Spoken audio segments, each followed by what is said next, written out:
नमस्कार मित्रांनो मैत्रिणींनो, आता मी जी कंपनीबद्दल बोलतो आहे ती डायस्टफ आणि कॉस्टिक सोडा ओके हे प्रोडक्ट बनवत आहे. त्याचं नाव आहे बोडल केमिकल. ओके, इग्नोर शेअर आहे हा.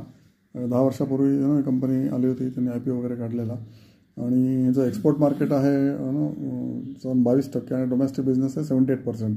काय काय बनवते? कॉस्टिक सोडा बनवते, नंतर डायस्टफ डाय इंटरमिजिएट्स बनवते, त्यानंतर डायस्टफ 155 कोटीचा 134 कोटीचा डाय इंटरमिजिएट्स आहे. ओके, Q1चा म्हणजे एका क्वार्टरचा आणि 78 करोड कॉस्टिकचा आहे आणि उरलेले मग बेसिक केमिकल्स वगैरे बनवते.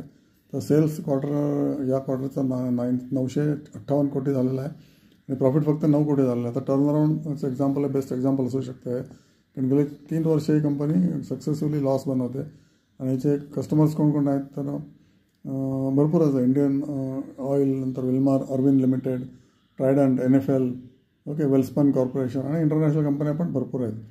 आणि या कंपनीचा टोटल आता लोन जे आहे ते 1500 कोटीचं लोन आहे. याचं लोन्स प्रचंड आहेत, पण त्यांनी आता सगळे प्लॅन्स त्यांचे एस्टॅब्लिश केलेले आहेत. आता त्यांचं लोन हळूहळू ते परत करतील मुव्हिंग फॉरवर्ड पुढच्या 3-4 वर्षामध्ये. 30 वर्ष जुनी कंपनी, 8 प्लांट्स आहेत, 6 डोमेस्टिक आहेत, 4 इंटरनॅशनल आहेत. ओके, आणि कुठे कुठे आहेत तर इंडोनेशियाला आहे, चायनाला आहे, थायलंडला आहे.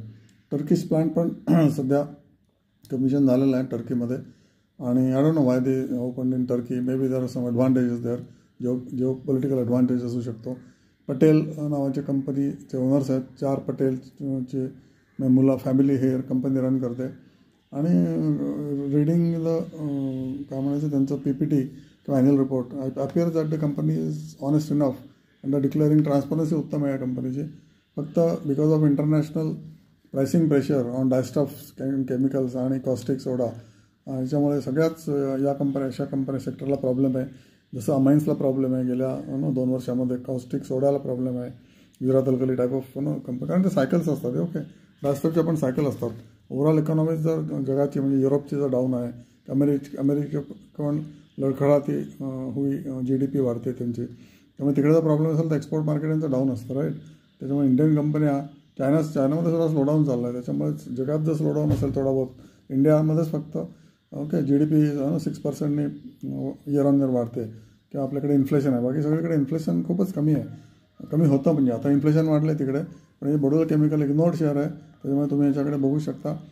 परत तो 68ला किंवा 62ला येऊ शकतो आणि हा याचा एका वर्षाचा 100 किंवा त्याच्याहून आधी 150 रुपये हाय असेल. याचा टेक्निकल्स बघा आणि त्याच्याप्रमाणे ॲक्शन घ्या.